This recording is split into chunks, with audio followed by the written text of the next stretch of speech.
Jay here, Stretford, Paddock. Manchester United 2, Granada 0. United go through to the Europa League semi-finals after a 4-0 win on aggregate. Joining me as always is Joe Smith. This is the live review. Hit that like button, hit that share button, get involved in the comments. Let us know what you think of this epic win against the Spanish Giants, Joe.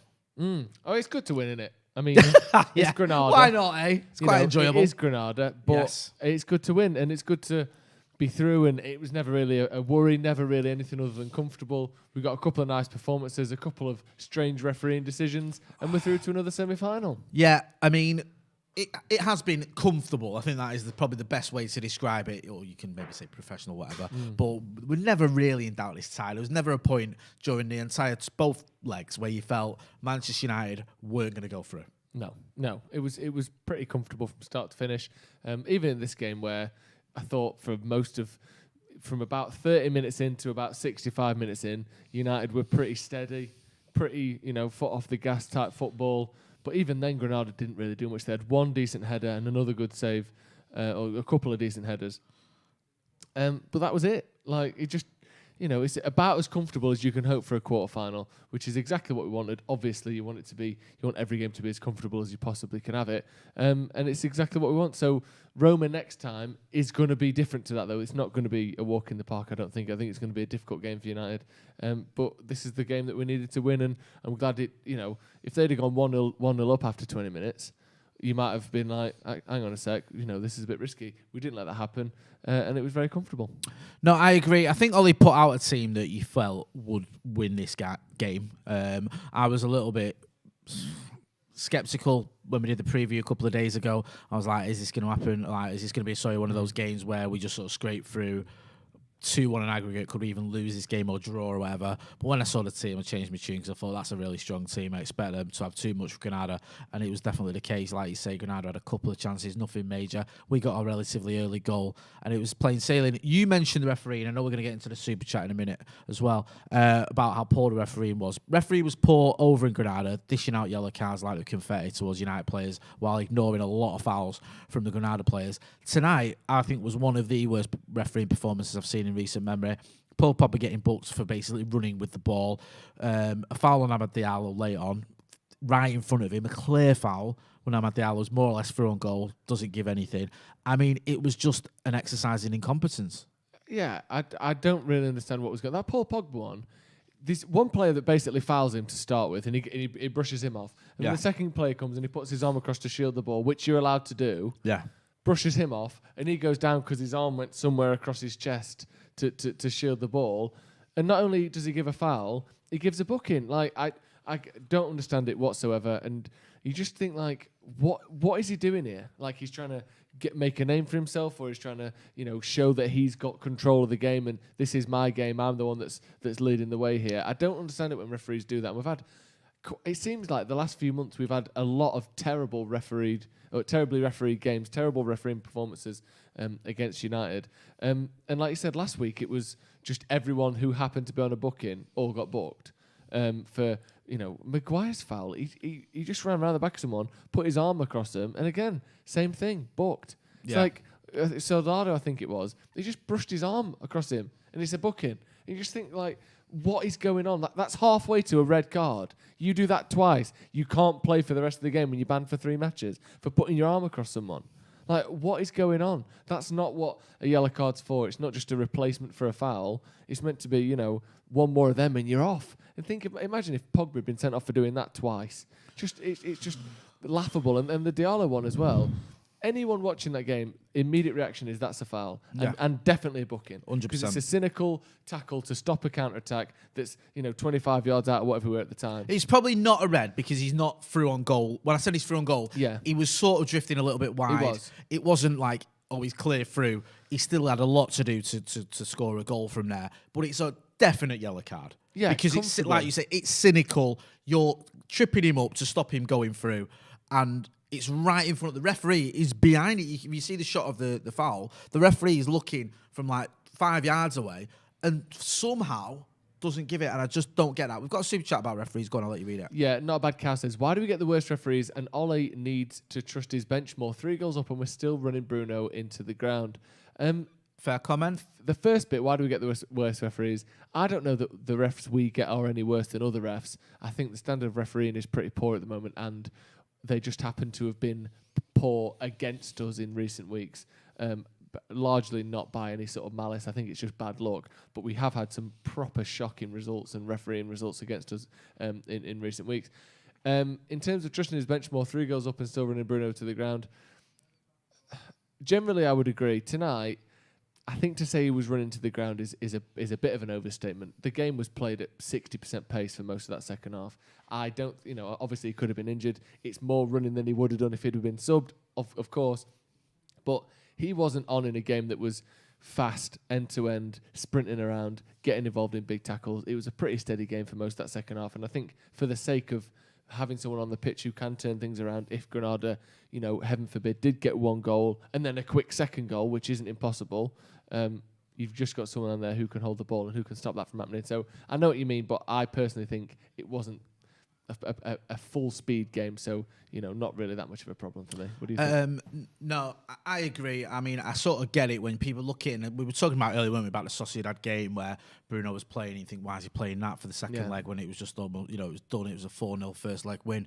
But there is that element of, you want to see the game out. You also want, if you're going to bring Diallo on and you're going to sort of bring Mata on as well and give other players a chance, Donny van der Beek, you want them to have at least 1 or 2 good players, not good players, the best players they can have around them as well. So it's good for Diallo to be playing alongside Bruno rather than just be playing against an almost second string, around a second string time. But I can sort of understand it where people are looking at Bruno and going, God, we're just absolutely hammering this guy. It's like he plays most weeks. But I think that's just where we're at. And I also think Bruno's that type of player who wants to play every game. He's like, that's the type of personality he is. He's got that desire. He's got that eagerness. He wants to play every game. We've got a couple of people, I think, as well, in the members section. Sorry, yes. bring that up. Yeah, we've got a couple of new members. Brian Kennedy is upgraded to being a first-team member. Thank you very much. And Jack Reaper is new to the academy as well. So thank you very much for that. If you want to become a member, click the join button below this video. One good thing tonight, well, a couple of good things, obviously, but good to see Edinson Cavani get another goal as well. Yes. Things seem to have sort of settled down a little bit for him, because me and you do like quite a lot of live shows. And last few weeks, it's been like, does he want to leave? He's constantly injured. These sort of stories coming out of his dad saying that he wants to go to Boca Juniors in the summer. It wasn't a happy camp, was it? Obviously the band didn't help. And there was this sort of feeling that maybe the Cavani move wasn't working out. Great performance against Spurs. Great goal. And tonight, a very well taken goal as well. It seems like Edinson Cavani is doing what it says on the tin. Yeah, he's sort of stepping up as the season goes on, which is what we hoped from him. He was brilliant against Spurs. One of the best strikers performances I've seen in a while. Not saying it the best, but it was up there as a real standout performance as a number 9 for Manchester United in recent years. And then tonight gets the goal that basically just settles the nerves. What was it? 10 minutes in, 15 minutes in, nerves are settled. Early on, and you can start thinking about the semi-final. And I think Bruno said something about Cavani. If we can get that quote up as well, he was talking about him. And the effect he's had on the team. He said that he's a proper striker, a proper number 9, and it's a bit of a nothing quote really. Of course, he's a proper number 9, but I think the suggestion is there that he's in that place that you want him to be when the ball gets in the box, and United need that. 100%. That's the one thing we've probably been lacking. I mean, we had Odi Nagalo. He came in, didn't really work out. We're being brutally honest. Anthony Martial this season. Even when Anthony Martial's played number 9, he's not a proper, in inverted commas, number 9, is he? He's not a really different type of striker. And I'm not saying he didn't do a very good job last season, because he did. And we've seen it in fits and starts this season, but not... shits and farts. Yeah, shits and farts. Not consistently enough by any stretch of the imagination. But he's not that out-and-out number 9, getting in the box, getting his head on things, trying to get, the sort of the poacher's goals, as well as running the channels and all that other stuff. Cavani is that guy. Yes, it would be better if we'd have got him 4 or 5 years ago, but he's doing a decent job last few games, and I'm hoping that he can carry us through to the end of the season at least and bring in a bit of silverware, because people may look at this and go, oh, it's Europa League, but if Ole Gunnar Solskjaer gets top 4, which is pretty much nailed on, and wins the Europa League, that's a good season, isn't it? Yeah, we're getting top 4 now. I'm pretty certain of that. I'd go as far as to say we'll get second. Anyone who thinks City's going to get first should think that United are going to get second. I think we'll go 8 points behind them if we win our game in hand. We're currently 7 points clear second, so I don't think it's outlandish to suggest that second is relatively safe.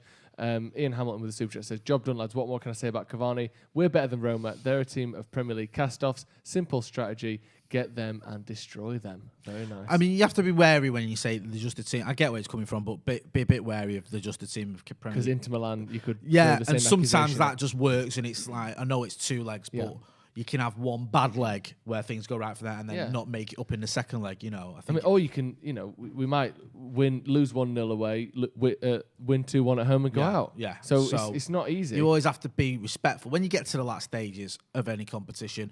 And there's this thing with United. We just need to get over the line. This is our 5th semi-final, I think, under Ole Gunnar Solskjaer. Is that right? Was it 3 last season and 1 this season? Yeah.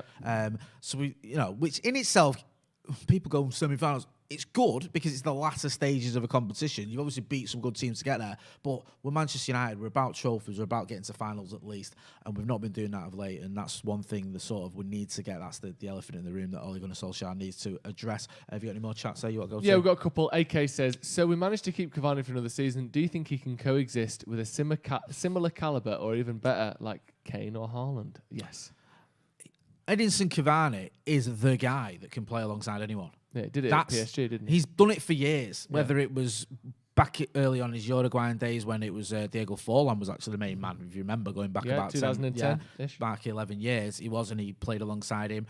He obviously done it with PSG, where it was Neymar, where it was Zlatan. He was always like the sort of second best striker or the second main man in that attacking lineup for club and for country for a little while as well. And he's happy to do that. Well, not happy to do it, but he does a very good job of it. So if we were to bring in a Haaland and keep Edinson Cavani, lots of ifs there, and I'm not sure either of those two things are going to happen, but I don't think that would be an issue. And also with Cavani, that experience he's got, Haaland might have a lot of things, but he's not got experience. No. So like having Edinson Cavani around can only be a good thing. We're seeing what he's doing with Mason Greenwood. He's obviously working with him a lot. We saw it against Spurs, little bits of advice that Mason Greenwood seemed to listen to as well. I think having Edinson Cavani in and around the squad is a positive thing. I think his performances have been positive as well. I'm just not sure he's going to stick around. I just get the vibe. I think he's leaving. Yeah, I think this is sort of like a pit stop for him.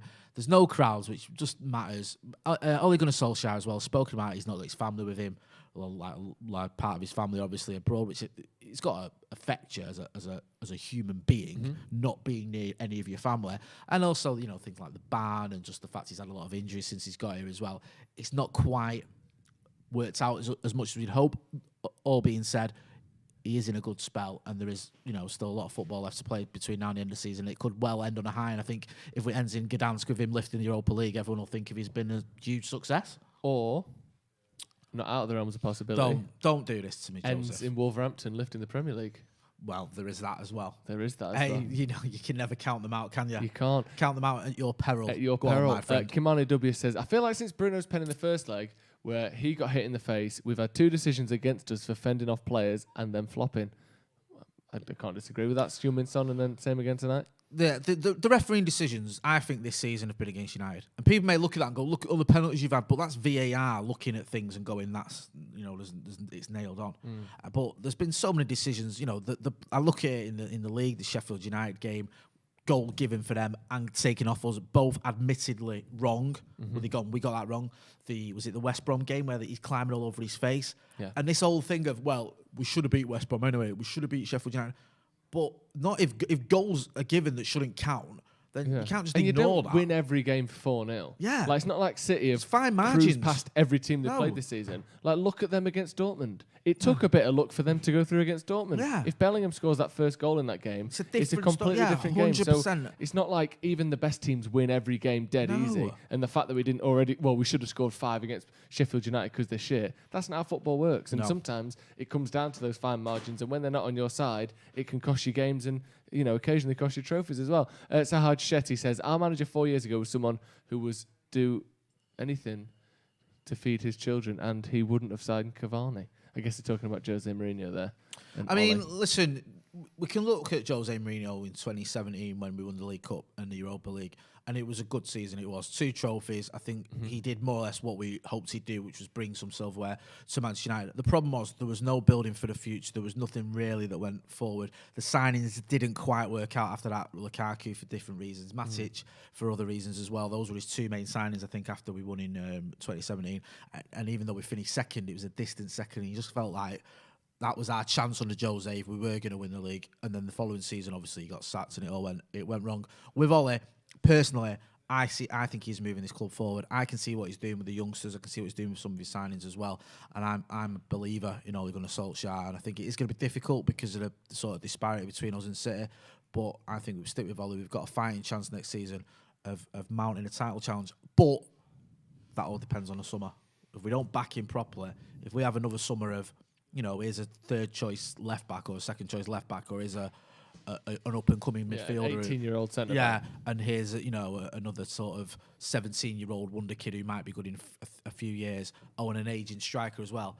That ain't going to do it. We need to go out and make a bit of a statement this summer, and that's why I'm sceptical. Ross Murphy, if I could pick a man of the match tonight, it's probably Axel. Who'd be your man of the match? That's a good shout. Axel was sort of unsung hero. Went under the radar a little bit because he did his job. Oops. Getting excited there. And you think if the defender doesn't get noticed, it's usually because they're going around the job. I'm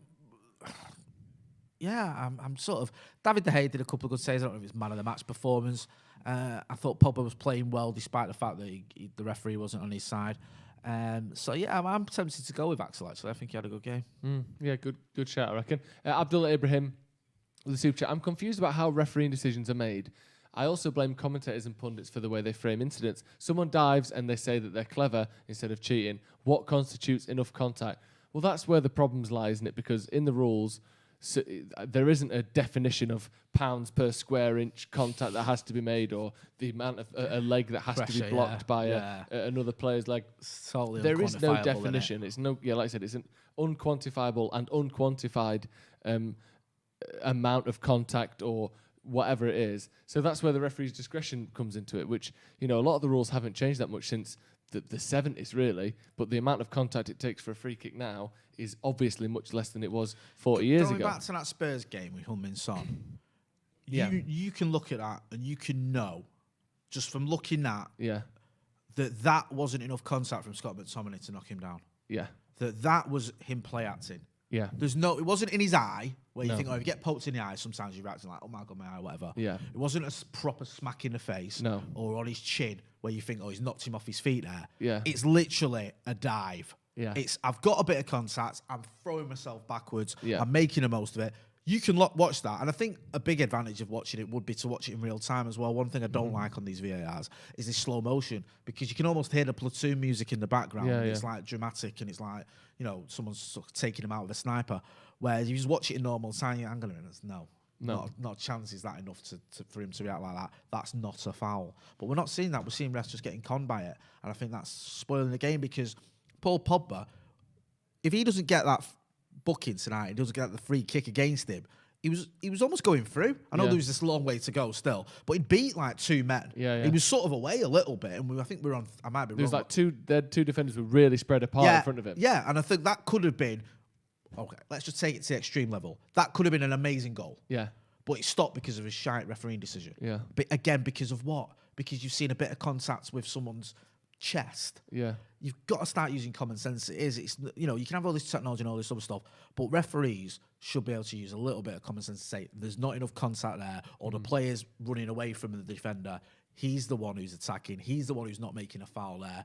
Give him the advantage. Or that kid's throwing himself on a deck like he's been shot when he's barely been touched. Let's stop this nonsense. But we're seeing far too often referees just getting conned by it. Yeah, it's weird, and it's like they've. Because I know that people say, if people play football with refs, they'd know this. But most of the people who are saying that are only people we know who have played maybe semi-pro at best. Generally, people who've played like under 11s, six-a-side football know that these things aren't a foul. I've never played at any standard. I know what's a foul and what isn't. And yet referees who, most of them themselves play six-a-side, 11-a-side, Saturday League football. Referees aren't like just some maths nerds who they've forced to be refs. They've all played football at the same level that most people in the country have, which is not professionally. And yet they're the only people who seem to think these things are fouls when everyone else in the world knows what isn't a foul. It's a weird thing, the whole thing with the referees in the minute. Maybe it is the slow motion thing. Maybe it's just the effects of pressure on a human being, and it's something that is really difficult to overcome, because it seems like more often than not, the referee disagrees with the general population or the general football watching population. And again, like this whole thing of, if you'd play football, you'd know. Well, we know, and we're not great footballers. I don't think that's the case. I think there's something else going on, and maybe it is just the pressure of stood in front of a screen. I know 5 million people are watching me watch this screen, make a decision. I'm shitting myself. There's money on the line. There's managers' jobs on the line. There's fans on the line. All these things.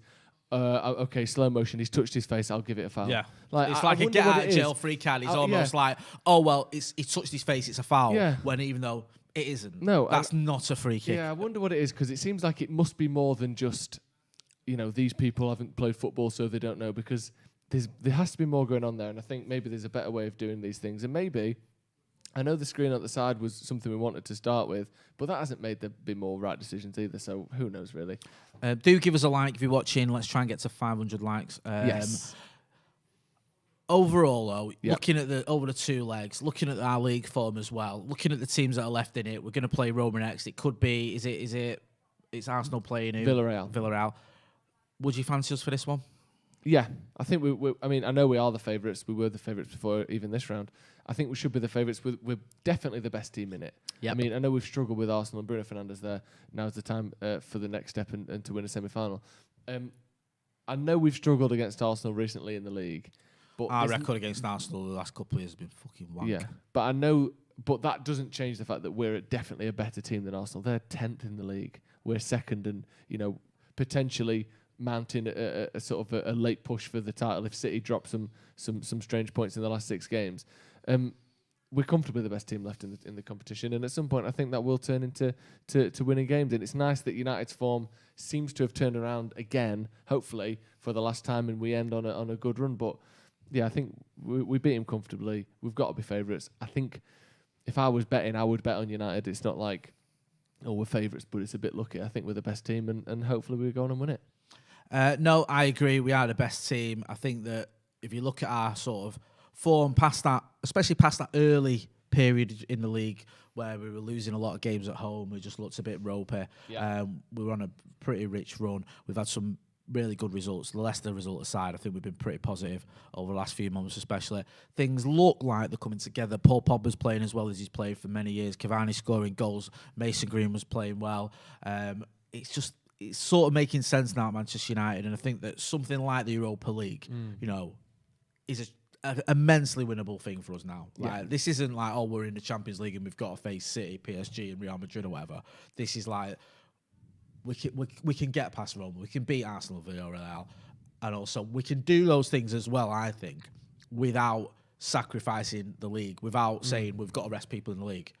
You can have your cake and eat it in this scenario, and you can think you can play a strong team on a Sunday and play a strong team on a Thursday, as we've been doing as well. I'll let you just go on. I'll let you just wrap up with a few comments and your final thoughts. People saying our team was looking a bit stale. It was Pinch, Weasel. He said we need Cavani, Pogba and Greenwood, who are fresher. I think that's a good point. People coming back in the team in Pogba and Cavani and Greenwood, who's coming back to form. I think that has definitely helped us. It's no coincidence that we started really struggling when Pogba got injured. No, we said that, didn't we? We were saying, why would that not be the case? I think we were on a watch along. We were saying like, Bruno and Pogba's form dovetailed nicely, where Bruno had a bit of a ropey patch and Pogba got the goal against Burnley and against Fulham, West Ham. They always seemed to be able to complement each other when one of them wasn't quite at it, the other one was. Pogba goes out of the equation, and we haven't really. And plus, also, Donny van der Beek got injured around the same time, so it was Bruno or bust. But hopefully now we can see both of those playing a big part, bringing some fucking silverware to United, man. I was like, we finished second, and no, that's okay. It's progress, but what's his lifting a trophy? What's the Ole Gunnar Solskjaer lifting a European trophy? And the Europa League final is 2 games away, Joseph. Get past Roma, and we owe them one as well. The bastards. Yeah. That 7-1 didn't make up for the treatment our fans got away in Rome, believe me. So, yeah, we can do that. But coming up next is Burnley. Yeah, Burnley the weekend. You're going to be here, aren't you, for the watch? Are you here for the watch along? I'll be there for the watch along. Yourself. Stephen Howson's here as well for the watch along. As well, I'm not sure the other third one is in that triumvirative, but there's 2 giants there, so make sure you check it out. We'll have the preview as well tomorrow. It's myself, Alex Baggers, and Adam's going to be on the preview. Adam McCullough as well is going to be giving you his review just after this. So make sure you're checking it out. If you're not doing, go and have a look at the merchandise as well. We've got all the T-shirts that you may have seen on the watch along. I won't bother getting mine up. You've seen it. It's the Always Tricky Reds one. Check it out. And do give us a like, a share, and a subscribe. That's been Joe Smith. Go and check him out, Joe Smith 93. Go and check me out as well on socials, Jay Mossy. Thanks for watching.